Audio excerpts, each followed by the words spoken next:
Welcome to our channel. Today we're going to walk you through a step-by-step guide on how to set up TD Bank Mobile Deposit.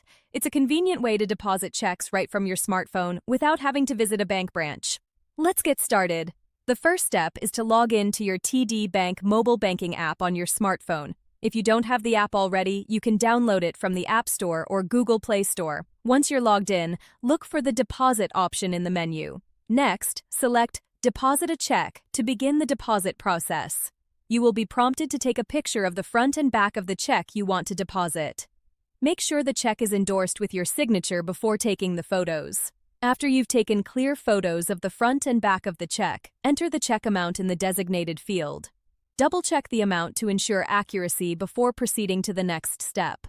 The final step is to review the deposit details and confirm the transaction. Once you've confirmed, the deposit will be processed and you will receive a confirmation message. Your deposited funds should be available in your account within 1 to 2 business days. And that's it. You've successfully set up TD Bank Mobile Deposit on your smartphone. It's a quick and easy way to deposit checks without having to make a trip to the bank. Don't forget to like this video and subscribe to our channel.